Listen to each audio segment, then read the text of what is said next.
I just had to let you know you're.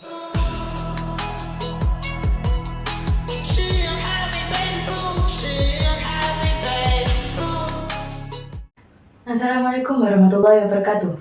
Perkenalkan, saya Rahmanur Fadila dari kelas 1B dengan NIM 17410253069. Di sini kami akan mempresentasikan mengenai topik rekam medis sebagai jantung data rumah sakit sebagai bentuk praktikum dari mata kuliah komunikasi efektif. Baik, dalam presentasi kali ini saya akan membahas yang pertama ada apa sih itu rekam medis, yang kedua yakni karakter apa yang harus dimiliki oleh mahasiswa rekam medis, dan yang ketiga skill atau kemampuan apa yang harus dimiliki oleh mahasiswa rekam medis. Yang pertama kita akan membahas apa itu rekam medis. Baik, saya akan bertanya kepada teman-teman. Ketika teman-teman berkunjung ke rumah sakit atau Fasiankes, apakah teman-teman memperhatikan ketika ada petugas yang sedang membawa berkas banyak, mondar-mandir dengan membawa berkas, dokumen ke sana kemari? Ataukah teman-teman pernah bertanya-tanya ke siapa sih atau bagaimana sih kelanjutannya ketika kita melakukan pendaftaran di loket rumah sakit, terus kemanakah data kita, atau siapakah yang mengurusi data kita ketika kita melakukan pemeriksaan? Apakah teman-teman pernah bertanya seperti itu? Kalau iya, jawabannya adalah rekam medis. Pengertian dari rekam medis sendiri adalah dokumen yang berisikan data, identitas pasien, pemeriksaan, pengobatan, tindakan, dan pelayanan lain yang telah diberikan pada pasien. Pada awalnya, rekam medis masih berwujud atau berbentuk manual atau konvensional dengan menggunakan kertas dengan ditulis tangan. Namun seiring dengan perkembangan waktu, rekam medis dari manual tersebut beralih ke rekam medis digital atau rekam medis electronic medical record. Namun untuk fungsinya sendiri sama, yakni mendokumentasi segala hal pada pemeriksaan pasien. Di Indonesia sendiri, penyelenggaraan rekam medis elektronik sudah diperintahkan terutama semenjak adanya peraturan Menteri Kesehatan nomor 24 tahun 2022 yang meminta untuk seluruh rumah sakit atau Fasiankes di Indonesia beralih dari sistem manual atau konvensional kertas ke sistem elektronik. Namun dalam penerapannya itu masih belum 100%, belum optimal. Jadi jadi Fasiankes mengakalinya dengan sistem rekam medis hybrid, yakni setengah-setengah. Ada yang masih dengan kertas, juga beberapa ada yang sudah elektronik. Untuk tujuan dari rekam medis elektronik itu sendiri hampir sama dengan rekam medis manual, yakni meningkatkan mutu pelayanan kesehatan, memberikan kepastian hukum dalam penyelenggaraan dan pengelolaan rekam medis, menjamin keamanan, kerahasiaan, keutuhan, ketersediaan rekam medis, dan mewujudkan penyelenggaraan dan pengelolaan rekam medis berbasis digital dan terintegrasi. Kemudian apa sih keunggulan rekam medis elektronik dibandingkan dengan rekam medis manual? Yakni yang pertama, tentu saja akses cepat. Data pasien bisa langsung dibuka tanpa mencari berkas fisik di ruang filing. Kemudian mengefisiensi waktu dan juga ruang. Tidak perlu ruang penyimpanan besar seperti filing manual. Kemudian mengurangi kesalahan dalam dokumentasi rekam medis. Seperti kalau jika menggunakan rekam medis manual, biasanya tulisan dokter itu sulit untuk dibaca. Namun dengan rekam medis elektronik, tulisan dokter itu mudah dibaca sehingga meminimalisir resiko kesalahan. Kemudian integrasi data. Semua pelayanan pasien tercatat dalam satu sistem. Dan hal ini akan mendukung pengambilan keputusan yang memudahkan untuk pengambilan keputusan. Data bisa langsung dianalisis untuk pelayanan dan kebijakan. Yang selanjutnya yakni pembahasan yang kedua, karakter apa yang harus dimiliki oleh mahasiswa rekam medis. Sebenarnya tidak hanya mahasiswa rekam medis, namun semua mahasiswa kesehatan. Tapi kita berfokus dalam konteks ini yakni mahasiswa rekam medis.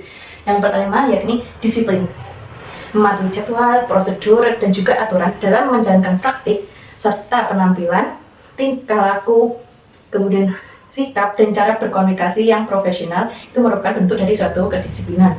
Kemudian yang kedua yakni empati, perasaan untuk sama atau merasakan emosi dari pasien itu membantu kita dalam memberikan perawatan yang lebih profesional dengan kebutuhan pasien. Kemudian yang ketiga yakni kejujuran. Kita harus keterbukaan dalam pengambilan informasi untuk memudahkan kesinambungan dalam tindakan dan perkataan, konsistensi. Yang keempat yakni tangguh. Tenaga kesehatan adalah garda terdepan dalam mewujudkan kesehatan masyarakat.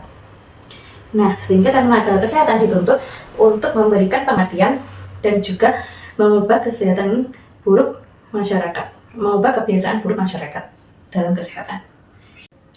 Karakter yang kelima yang harus dimiliki oleh mahasiswa rekam medis, calon rekam medis, yakni integritas.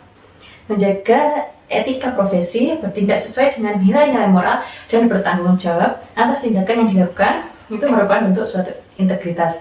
Kemudian integritas juga mencakup kemampuan untuk menolak tindakan yang tidak etis atau melanggar hukum. Contohnya yakni kita dilarang untuk menyebarkan data rahasia dari pasien. Data rekam medis pasien itu kita dilarang, hukumnya haram untuk disebarluaskan pada masyarakat.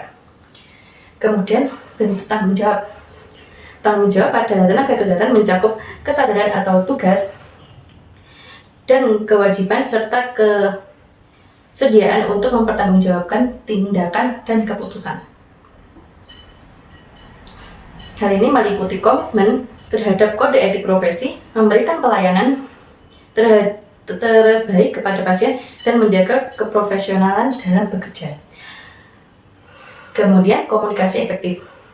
Kemampuan menyampaikan informasi dengan jelas, ringkas, dan mudah dipahami oleh pasien.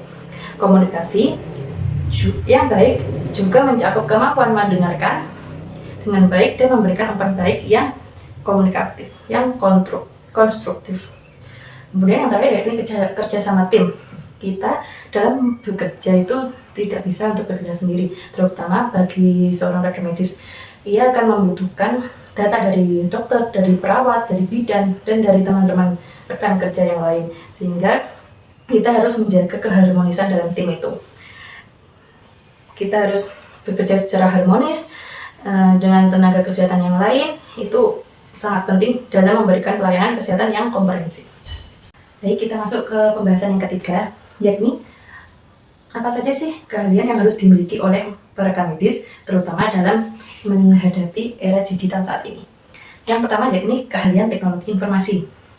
Kita sebagai perekam medis atau calon perekam medis harus bisa untuk mengoperasikan SIM RS, mengetahui tentang rekam medis elektronik itu sendiri, kemudian dapat mengoperasikan Microsoft Excel untuk sebagai olah data, database dasar, keamanan data seperti password, akses, kemudian bridging BPJS, dan satu sehat. Kemudian yang kedua yakni coding penyakit dan tindakan. Itu merupakan keahlian utama kita yang harus kita miliki. Seperti kompetensi utama yakni ICD-10 untuk diagnosis, ICD-9-CM untuk tindakan atau prosedur, kemudian memahami terminologi medis, menentukan hitam, menentukan kode yang tepat. Tanpa coding, data rumah sakit tidak bisa jadi laporan dan untuk klaim BPJS. Kemudian yang ketiga yakni analisis dan pengolahan data kesehatan.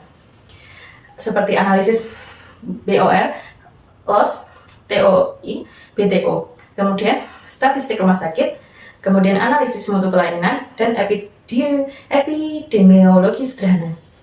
Kemudian yang selanjutnya yakni kemampuan untuk memanajemen informasi kesehatan, seperti pengolahan rekam medis, retensi dan pemusnahan berkas, sistem penyimpanan, kerahasiaan informasi pasien, hak akses rekam medis, dan standar akreditasi rumah sakit. Kemudian yang selanjutnya komunikasi dan kerja sama tim, mengingatkan dokter saat melengkapi rekam medis, klarifikasi diagnosis untuk coding, kemudian koordinasi klaim BPJS. Kemudian yang terakhir yakni pemahaman regulasi kesehatan. Kita sebagai rekam medis juga harus paham mengenai peraturan atau regulasi kesehatan, yakni mengacu pada Permenkes rekam medis, standar akreditasi rumah sakit, kerahasiaan rekam medis, hukum kesehatan, SNARS, dan satu sehat. Baik, itu saja yang dapat saya sampaikan. Terima kasih atas perhatiannya. Mohon maaf bila ada salah kata dan perbuatan. Terima kasih. Assalamualaikum warahmatullahi wabarakatuh. I just had to let you know you're